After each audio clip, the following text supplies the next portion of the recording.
I'm implementing ChatGPT at a school district, right, for the administrators. And the goal is to cut down on some of their administrative burdens so that they can focus on the children and the children's outcomes. And that's the whole goal, right? How do we help our children, and how do we, teachers right now, everybody, it seems so overworked. How do we bring that joy back and help them enjoy, spend the time doing what they love the most?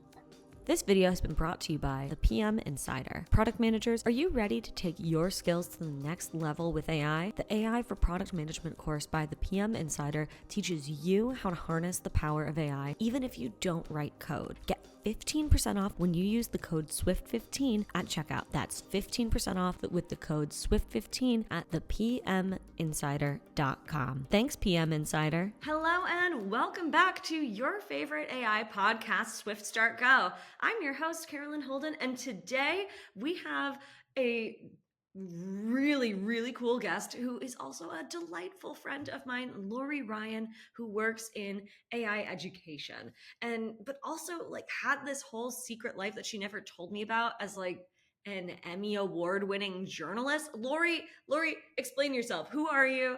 What I don't know the answer to that either. Oh, did ChatGPT make that up? No, actually, that did happen. It did happen? Okay, cool. I was about to get really embarrassed about my poor research skills. So I'm relieved to hear that you did indeed win an Emmy. Here, so Lori, who are you? Could you introduce yourself to our audience today? Absolutely. Yeah. I don't know about anybody else, but talking about myself is the hardest thing to do, believe it or not. Yes. But I got a journalism degree, did small market television news, Wausau, Wisconsin, Fort Wayne, Indiana. I think I worked at every station here in Minnesota except Channel 4. Oh, man. So 15 years. And I had 2 small children under 5. And I was going to the state fair, and I had to be there every morning at 4 a.m. Oh, my gosh. To broadcast live from the fair. And I'd stay there sometimes till 1 p.m. And so essentially I was doing split shift sleeping with 2 small children. And I felt like I was failing at everything. Yeah. And I don't know. I just was like, it's time. I need a break. And I work for the family retail business, which was Len Druskin. A lot folks who grew up here have lived here a long time. They may have heard of it.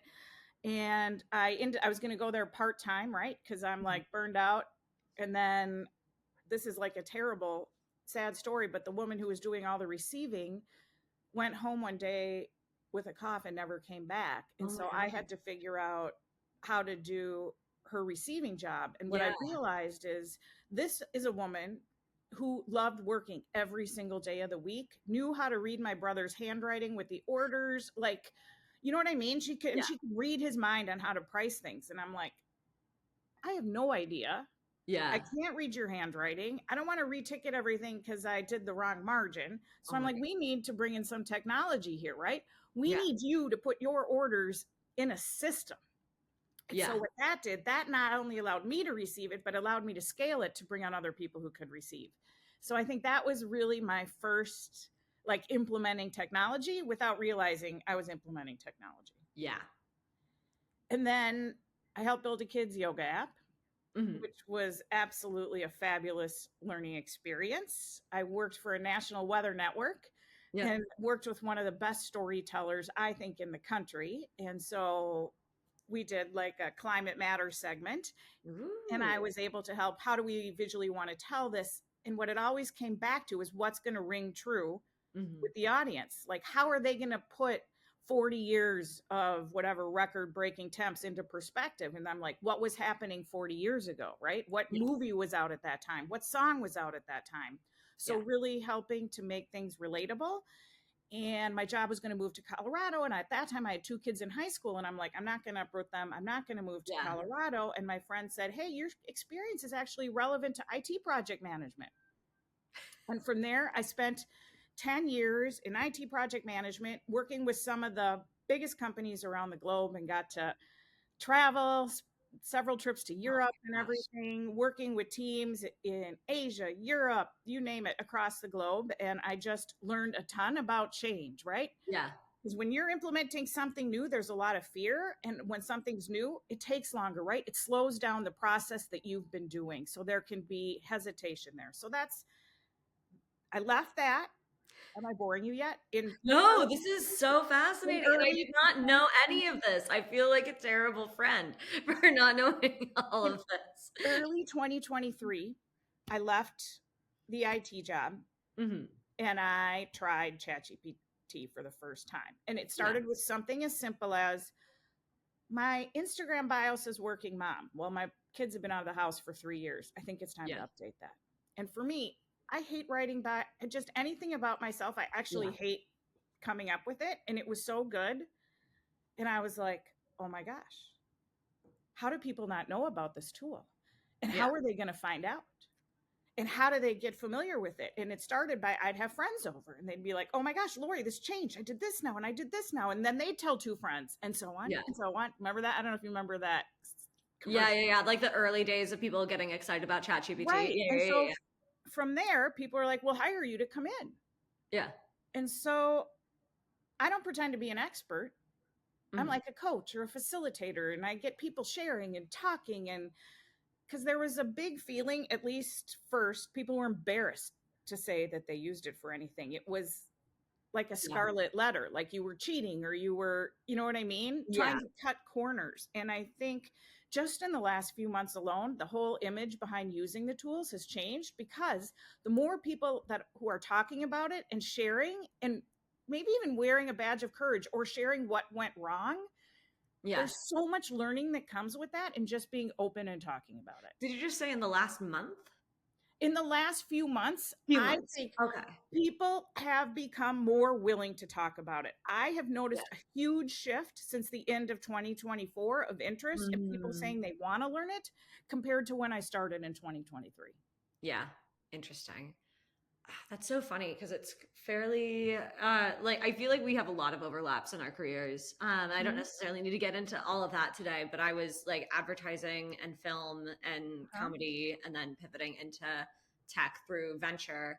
And then I first started talking about AI in 2022, which I forgot that I had. The other day I was talking to my buddy Chris, who was like, oh yeah, you were the one who introduced the concept of AI to me in your talk at Twin Cities Startup Week. And I'm like, what are you talking about? I talked about creativity. He's like, yeah. And the end of it was talking about AI. And I pulled up that script and it turns out that I had been fussing around with an AI image generator, with my co-founder at the time for my startup. And that I was talking about AI publicly on stage, and it's like on the internet, there's proof, like 6 months before, or a few months before ChatGPT came out. And I'm like, look at me, so cool. But it was just like, wow, this is such a cool tool. Why isn't anybody talking about it yet? Oh, what does this mean if these tools exist? Oh, what if it could do this? What if it could do that? And that just kind of brought me into this rabbit hole. Yeah. And I think what triggered me when they started talking about banning it in schools and all the detectors, and I was like, time out. I'm like, if this is going to be the future, children need to start learning how to use it. Yeah. And how are we going to teach them how to use it? Yeah. So it all starts with, we need to be thinking about how we're going to incorporate this into our education. How do we get the teachers or schools or whatever it is understanding what it is? Because if they're not using it, they're not going to understand what to do with it or even how to begin to bring their students in. Yeah. Product managers, are you ready to take your skills to the next level with AI? The AI for Product Management course by the PM Insider teaches you how to harness the power of AI even if you don't write code. Imagine being the person in your organization who not only understands AI, but can also drive data-driven product strategies, build AI-integrated roadmaps, and enhance user experiences with predictive analytics. Get 15% off when you use the code SWIFT15 at checkout. The link is in the description below. That's 15% off with the code SWIFT15 at thepminsider.com. This course is your gateway to becoming a leader in AI-driven product management. Don't miss out. All right. So we just talked about how, well, both of us got into AI. Yeah. But I would like to, before moving forward, I would really like to ask you what you think about generative AI and why you are excited about it. What's the why? Why is it important? And why is it that like this is now what you do, right? From my perspective, I feel like it gives me superpowers. And I go back to the Microsoft Super Bowl ad. I think it was 2024. Mm. And it was like, they say I can't, watch me now. Right. And so my thought was, when I started Lorignite, I wasn't going to say, look at me, look how smart I am, I'm an expert. It was learn with me. What am I able to do now because these tools exist? And as I just continued to uncover more, I absolutely couldn't believe it. And I mean, just setting up Google Analytics, because I could ask ChatGPT for help the other day. I could have never done that alone. Or maintaining and updating my website, or writing a privacy policy, or terms and conditions, and knowing that now that I've connected Google Analytics, I got to update my privacy policy. And it's the little things. It's helping me structure pricing and packages and investigate who else is doing what I'm doing and how are they charging for it? What does my competition look like? And how should I set up my services? And does this sound okay to share? And I know before ChatGPT, there's no way I would do as much as I'm doing on LinkedIn, because I would have too much fear to publish anything. Yeah. Not believing that what I'm saying is worthy. Yeah. I feel that. I feel that. I wonder, I've always been pretty out there when it comes to publishing things on LinkedIn and whatnot, but there have been a lot of times where, honestly, I think my biggest obstacle that ChatGPT has made a difference for is I get too nervous to send emails. Like I get too nervous to ask for things. Interesting. So like I want to hear more. Yeah, so like, well, now we're getting into like psychology and whatever, but like always been perfectly comfortable with like posting on LinkedIn or posting on YouTube or TikTok or whatever. Like I'm very comfortable with posting on the internet. I suspect that has to do with coming of age with Facebook. And oh, of course I would post about that and like not really second guessing it. And then also growing up with how do I curate a brand for myself and like thinking about that as I've gotten older. But for some reason, that has not always easily translated into asking for what I want, right? So asking for a raise or promotion or for an opportunity is still something that really spooks me. And I feel like ChatGPT, I still hesitate, but ChatGPT has given me a little bit more encouragement to say, no, you should be asking for this much money. And I'm like, oh, And I'm going to see if I can get someone to verify this, but yeah, let's do it. Helping you figure out how to go about it, right? Yeah. Yeah, absolutely. So that's not my why for AI, but just talking about the like going from not being confident to being confident for doing something. I think that's been my biggest game changer when it comes to AI in that space. So me too. It's like a second set of eyes. It's that feeling of confirmation almost, that you just need someone to say, it's okay. It's okay. It's going to be okay. You can do it. We believe in you. Yes. Yeah. And I needed help too with emails, because I get very long-winded and sometimes I go just way too fast. Yeah. And it's helped me relook at things and say, hey, you may want to just format this differently, put some bullet points here, because the person on the receiving end, it'll be way easier for them to digest in this format. I'm like, oh, thank you. Just those little formatting things have made a huge difference. So speaking of learning how to format things differently with ChatGPT, I would love to ask you more about what you think about AI and education. Obviously, this is a hot topic. With some people saying that AI is reducing people's levels of critical thinking, some people saying that it is helping, some people saying it's both. I think both are true as well. Yeah. It depends on how it's used. But if if children aren't taught how to use it, it definitely could reduce their critical thinking. Yeah. But if they're taught how to use it and practice using it as a thought partner, someone did a study even a couple of years ago that those who questioned it and went back and forth and had conversations with it digested way more.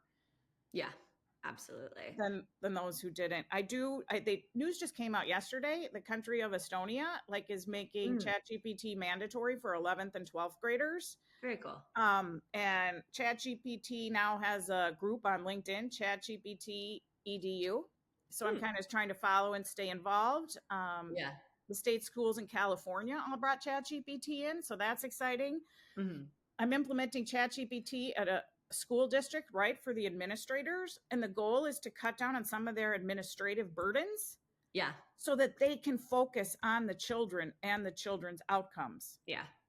And that's the whole goal, right?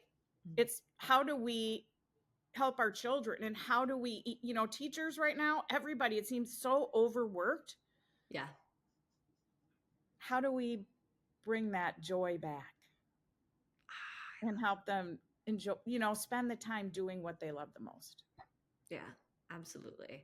So, and you work with schools all the time, right? All the time's kind of. Okay, you work with schools often.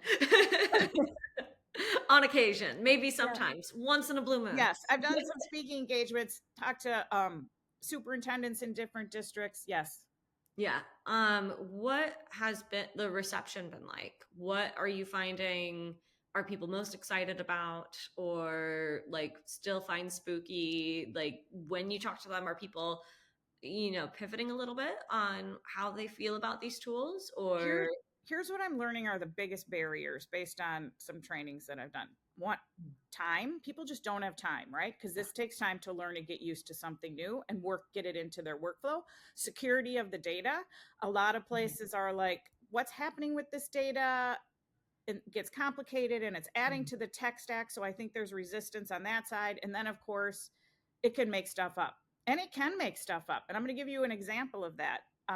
Getting ready for a builded custom GPT class. And my intern was like, I want to create a custom GPT that gives me a new song suggestion that I haven't heard of, right? Mm-hmm. And so as she was building it, she was testing it, and it would give her the song suggestion, and she'd go to look it up, and it was a song that never existed. It made up a song. Yeah. So those are all, reasons, right? People need to be careful, because if you're on the receiving end of that information and you're not maybe an expert or well-versed in what the answer should be, yeah, you might not catch something. However, the tools have gotten much better with sourcing their information. Mm-hmm. And now you can easily say, give me your source for that, if it's not already there, which I think has been a huge step in a good direction. Yeah, absolutely. And I saw some stats recently. One of the most recent, there's a group here in Minneapolis, St. Paul, Minnesota, called Applied AI. I was at an event recently, and I believe it was, I can't remember the gentleman's name, maybe I'll link it below, but somebody was giving a presentation and was talking about how what has been changing with LLMs, and it was a very long, very detailed presentation.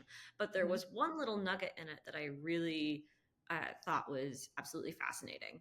And it was, I believe they were tracking, using a tool they had developed, hallucination rates for different chatbots. They had developed finding a way to track hallucination rates with different chatbots. And it was very interesting to see. There were a few obvious leaders, with ChatGPT and Claude and whatnot, who were most frequently correct, and then others who weren't up to snuff.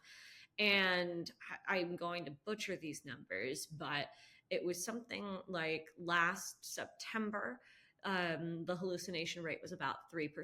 So not super great, but maybe not horrible, maybe not worse than a human, making mistakes and trying to pretend like they know things, right?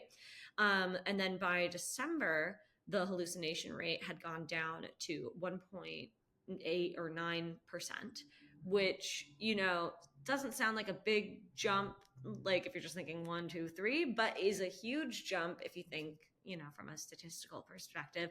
And then between December and January, it had gone down to basically 1%. It's getting better. And, this was a tool that was developed by a company that specializes in this, but none of these trackers are necessarily like the gold standard. We don't have gold standards yet, right? Everybody's making this up as we go. But the fact that they were able to see that much rapid improvement in such a short period of time made me say, oh, wow, these things are improving incredibly quickly. And although I think we're always going to have to think about, hey, let's double check our sources and make sure hallucinations aren't happening. The fact that there have been that many improvements and those are the numbers that are coming out just seem very promising to me. Oh, I agree. Yeah. It's interesting. The competition, I think, has been helpful for all of us too.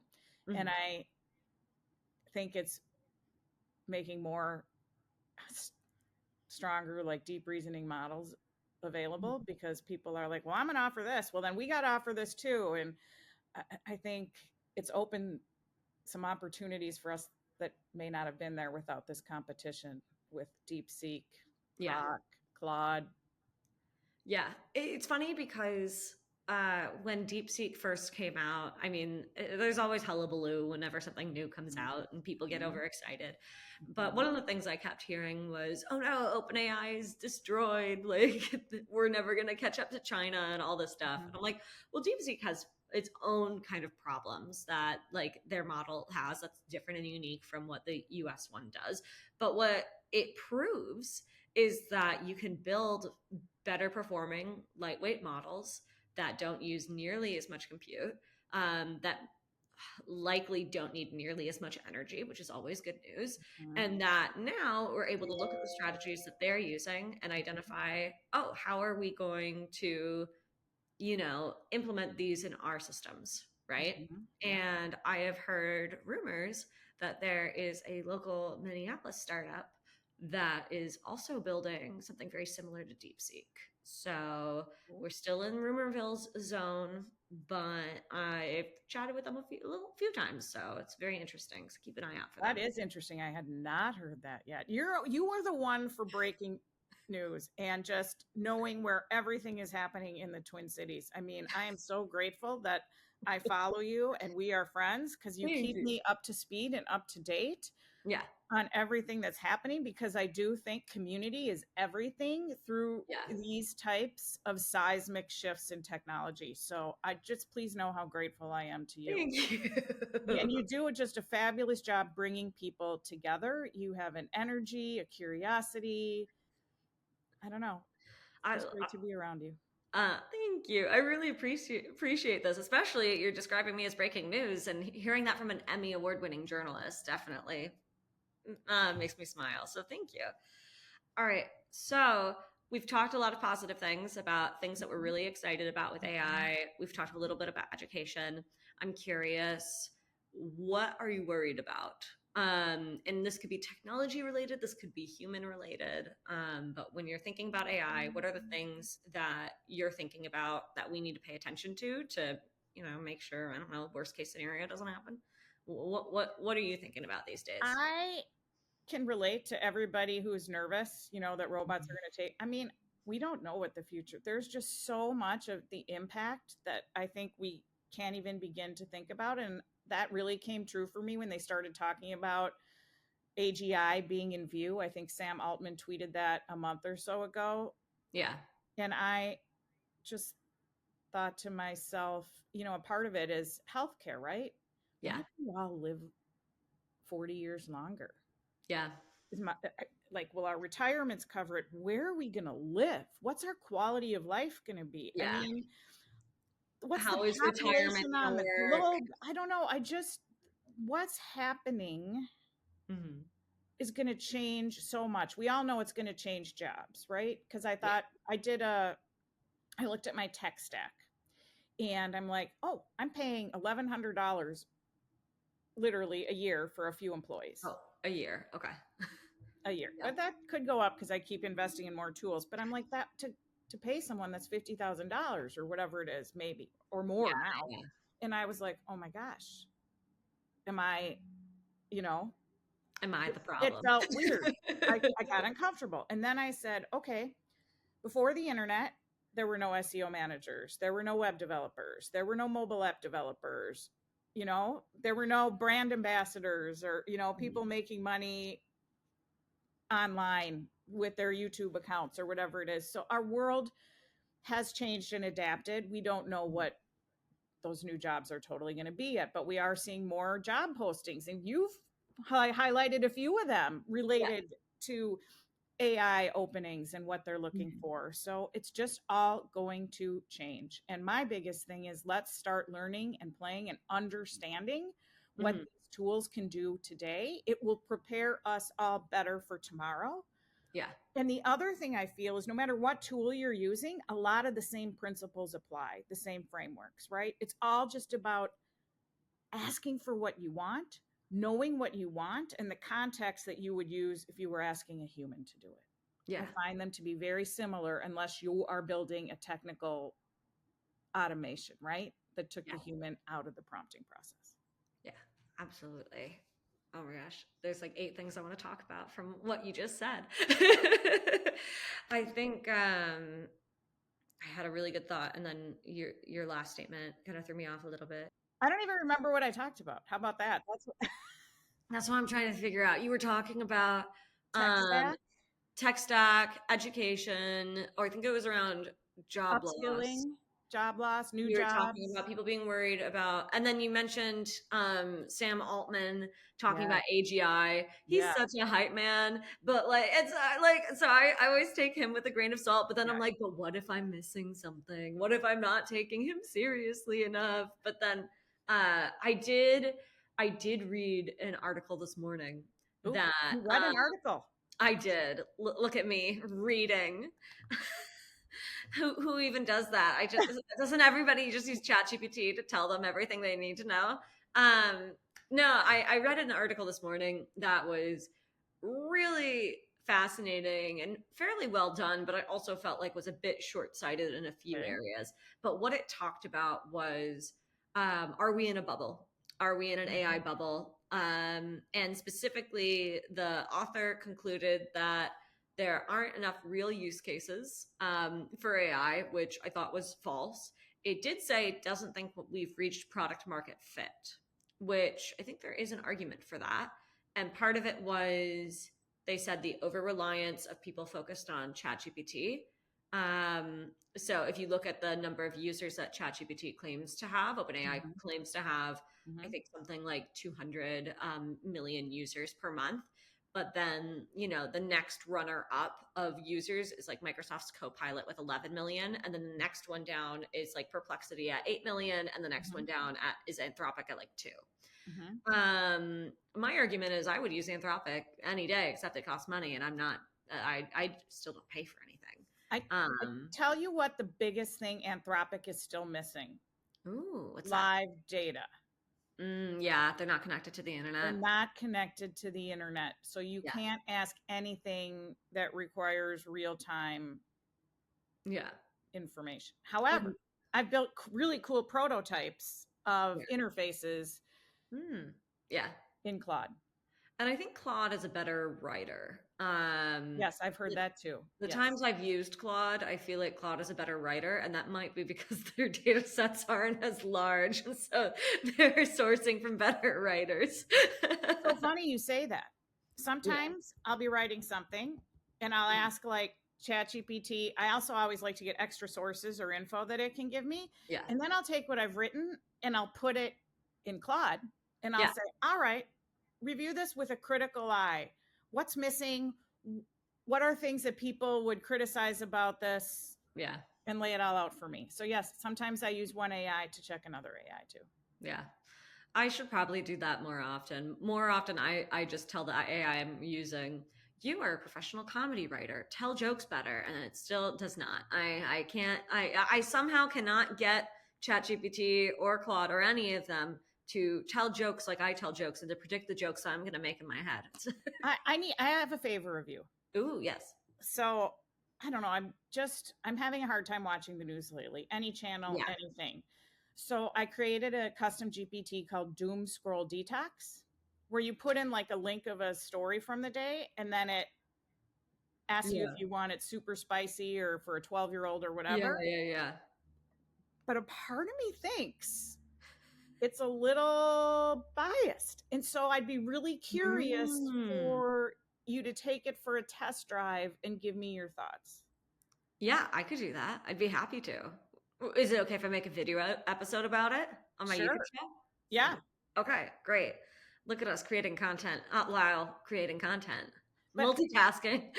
but as I was getting these answers, I mean, I'm cracking up, but I don't know if everybody would be. Yeah, interesting.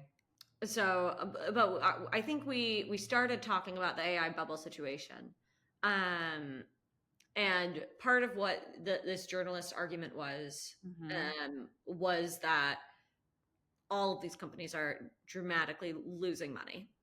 Mm-hmm. And so the financials for LLMs in particular is very ugly. I think the solution to this is they are building these tools so that eventually they have B2B solutions that are going to earn them hundreds of millions of dollars a year. Like each contract or whatnot. Mm-hmm. And that the B2B play is much stronger than the consumer, but that they need to improve their models in order to get there. And working with consumers in the meantime is Bingo. part of that Research. Yeah. process. This is part of making the tool better, right? Yeah. We're like the betas, Yeah. We're the early adopters, right? correct. The Yes. people who are testing things out. So I'm curious whether it sounds like we're on the same page, but I am curious if you think we are in a bubble or if we're in a smaller bubble that might deflate a little bit and then increase a bit later. I'm curious what you're thinking, or if this journalist isn't paying attention to the use cases that are out there. I don't know. There are use cases today. I've seen them in action. Yeah. Helping people today. Like, that's why I think sometimes I'm like, people say, oh, we're waiting to clean up our data and figure out what our strategy is. I'm like, but you're like leaving money on the table by not just leveraging what's available today for very low costs, just with guardrails that here's what you can't put in there. Yeah. Plus, I think so many people are just using it on their own on the free account. You really got to start talking about it. Yeah. And what you can and can't do. Yeah. Because it's there and it's so available to every So single what person. are the use cases? Because I put out a poll on my LinkedIn recently saying what do people want to know most? And by like 70%, like the most that people wanted to know was use cases. And I think that's the biggest gap. Onboarding. So I've worked in 2 startups now with having these tools available. I'm like, help me with an onboarding checklist, right? It listed everything out. Or offboarding. Help me organize everything I need to think through an offboarding. What are the order we should do it or how we should execute that? Help me with this job description. And then what I learned just last week was put your job descriptions into ChatGPT and say, hey, I'm a great candidate for this job. I have this and this and this. Like maybe they put in their ideal candidate. Why wouldn't I accept this job? And then it can help you find holes or gaps or anything in your job description that might be questionable or that they should relook at. So I thought that was a great tip. These are things that you can do today. A job description is public information, right? It could help you prepare for interviews. Like you're getting ready to talk to this person. What are the questions you can ask? It can help you with job reviews. So at one of the jobs I worked at, all of the managers were new to managing people. They didn't have a lot of experience. Yeah. So it could help them. Like, what can I be asking to make sure I show compassion or to make sure that we show that our people matter? Or how do I bring this up? This person, not named, has had issues in this area. What's a good way do you recommend that I can help coach this person, regardless if that's a review or not? And then we even set it up as a training tool, right? We uploaded our 60 pages of whatever and asked it questions. And the area director's like, oh my gosh, this brought up things I hadn't even thought of before. Like, it is so good. It would almost be like having a supervisor in your pocket if they were all using it to help them answer customer questions. It was not going to be customer facing, but internal facing. Those were some of the legit ways it's been used. Yeah, absolutely. Can I share one of my favorite use cases? One of my favorite use cases, and I think this is relevant to a story you told at the very beginning of this call, was so at the very beginning of this call, you talked about how you joined the family business Mm-hmm. and that you ended up thinking you were going to be in a part-time role, and then a team member passed away unexpectedly. A team member who knew exactly how to read your brother's mind, Right. understood exactly how to do all this pricing, all of this very nuanced, detail oriented things that Mm-hmm. weren't necessarily super well documented because it was all in her head. And Yep. she wasn't going anywhere until she was, right?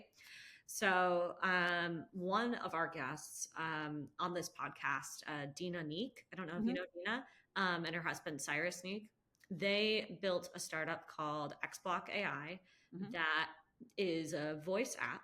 A voice, they describe it as a voice to business intelligence app Mm-hmm. where you are able to document all of that nuance, all of those types of details.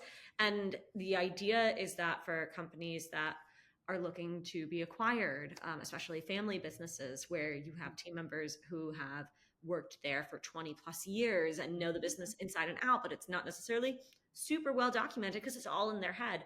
Mm-hmm. Giving them a tool so that they can, explain to the app, oh, this is what I do and why, or they can bring it to meetings. And like over the course of a year or so, you Yes. now are able to have a massive database with all of that intelligence, so that if somebody retires, or so if a company gets acquired and the new business owners are trying to figure out how to run things so they don't make the same mistakes over and over again and they don't have to start from scratch. I have a client who might be interested in that. So Yeah.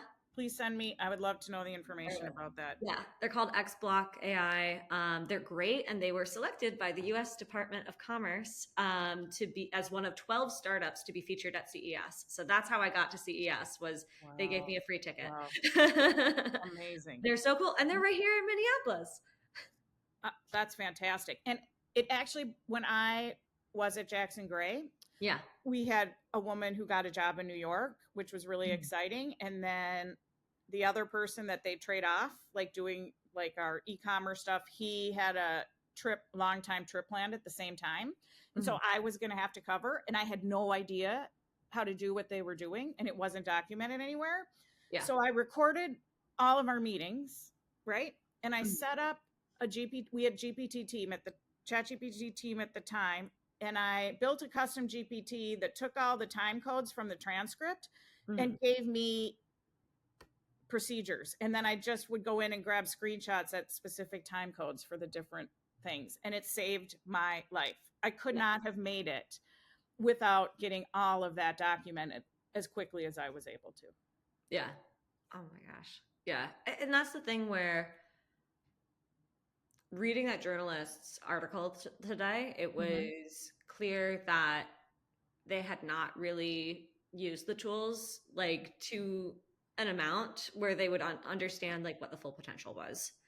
And I think for me, some of the most exciting things about AI are honestly in the medical space, and because it's so data oriented. And like I wrote in I wrote in a newsletter recently, the New York Times recently reported a study that was done about diagnosing patients who could do it better, AI, doctors, or doctors with AI. And the assumption was of the researchers and one of the doctors who was leading the study was that doctors with AI were going to do much better. But in reality, doctors were diagnosing people correctly about 74% of the time. AI was diagnosing people correctly 90% of the time. And doctors with AI were diagnosing people 76. Whoa, whoa, whoa, whoa, whoa. So 74, just doctors diagnosing patients correctly. 90% ChatGPT used well, people understanding how to use ChatGPT. And 76%, so just 2 percentage point higher, doctors with ChatGPT. And the reason why was doctors were dismissing the results that they were getting from the AI. So they let their own internal biases in there, or just, oh, there's no way that would be right. or they weren't using the tools correctly because they hadn't really been trained on how to use them. And how did they verify? Like in my head, I'm like, how did they figure out what was right later? I'm not quite sure about that, but but it's a New York Times article. I just shared it in my most recent. We're recording this on February 27th, so this week's podcast, this week's newsletter, which I believe is called "The Future is Personalized." You can find that on my Substack. I wrote about that study as part of that email newsletter. And it's just the type of thing where, you know, a lot of people talk about how AI has a really high hallucination rate. And yet earlier we were saying that hallucination rate was around 3% last summer. Now it's 1%. So, and it's not that doctors aren't doing their jobs well. It's just that the amount of data that you need to be able to process through when you're thinking about what are all the possibilities of what a potential disease could be, you know, you can learn a lot of that over time, but like, especially if you're a younger doctor or you're a doctor who hasn't been exposed to maybe more recent studies or studies that were from 10 years ago and not 3 years ago, there might just be gaps in your head, right? And that there's nothing wrong with that, but with ChatGPT, it doesn't necessarily forget things. It might mess things up, but 90% compared to 74% compared to 76%, I was just baffled. And that's part of the reason why I'm so bullish on AI in the healthcare space. And I think that's also why a lot of the executives in Silicon Valley, when they announced Project Stargate and whatnot, one of the things they really talked about was personalized medicine, and how like the medical space is Healthcare is broken. I mean, it's so broken. Yeah. It's ripe for disruption. Anything we can do. Yeah. Luckily, we live in Medical Alley. We do. There's so much power and knowledge here where we live. I was just in a roundtable and they talked about that. The expertise. Yeah. That's wild. Okay. So what do you think? We're pivoting, we're moving, unless there's something else you gotta say. But what do you think is the biggest opportunity that people are not taking advantage of right now? Honestly, I think it's just using the tools that are available today. Like I just did this training. One person had never heard of ChatGPT. Half in the room had never used it. And here it is. Free is getting better. They keep throwing more stuff into the free. And the $20 a month is $240 a year. I mean, think about what I'm paying for Netflix, or you know what I mean? If I have my YouTube TV right now is $90 a month. And I think I watch maybe the Super Bowl or the Grammys or the Oscars. So I'm like, talk about throwing money away compared to the use that I'm getting out of ChatGPT Plus. It's off the rails. And I think the more people use it, and it can be as simple as a lot of people talk about how it helps in the kitchen. It's picking their recipes for the week. You know, for some people, it's telling them, hey, when you're making this meal, start the food at these different times. I don't know. It's just it can help just with the little things, even if it's just a boost of confidence or you got this energy that you need during the day. I did hear one crazy, scary story though. Ooh, what is it? My friend sent me, I think it was a New York Daily News podcast where a woman fell in love with her chat. Yeah. And there's specific companies, I'm trying to remember the names of them. Maybe it's Character AI. There's a few cases. There was about maybe not quite a year ago, but there was a case of a teenage boy committing suicide after falling in love with an AI that he based off of Daenerys Targaryen from Game of Thrones. Wow. In his like final conversations with this AI bot, you know, left this world so he could be with her since she wasn't real. So I think one thing that I am worried about, especially in that department, is people people self-isolating more. We have a loneliness epidemic that's going on in this country, especially among younger men, and people retreating, and then only speaking to AI bots who always say yes. Right. Right. Except I think I heard this Grok voice option this week. Yeah. That was like swearing at you. I was like, what? I can't believe it. If you can find it. It was so uncomfortable for me to listen to. Yeah. It was like mean. Yeah, Grok. I've heard mixed reviews of Grok. I kind of just, honestly, when it comes to switching chatbots, there hasn't been. I've tested out a lot of chatbots. I haven't tested out all of them, just because there are quite a few. And it all just seems to be a little bit of a race of inches rather than a race of miles, right? Some do think something better than the other. I do tend to use Perplexity for searching things. I do think it is that much better than ChatGPT. Yep, I agree. I use it, and I actually pay for Perplexity, and it has DeepSeek in there, US hosted. Yeah. So yeah, being able to, I actually haven't used DeepSeek. I should probably use but through US hosted devices. Yeah, that's how I would do it. Yeah, absolutely. You know, I thought of one more use case though, because I've actually used it. What is it? Protecting me from scams. You know, I had some random pop-up on my Mac, so I asked it. It's like totally a scam. I got a letter in the mail, totally a scam. I got a text yesterday about my Easy Pass being due, and I took a screenshot of that, and it said, that's a total scam. I'm like, yes. Because I wasn't sure. I'm like, oh, my kid uses Easy Pass. Maybe somehow he's tied to me. I don't know. But it's been so helpful for me because it just feels like constantly, now that all these hacks are happening, all of our data, we're getting more and more spam. I did get, I don't get that much spam, but I did get an email the other day from the company formerly known as Facebook. That was a recruiter email about working on threads there, TikTok copycat. And the email was quite good. And I figured it was a scam because big tech companies don't recruit me. but B, there were you like to think they do. I know. Please call me. I am job hunting. And look, I know a lot of things about AI and I'm very capable.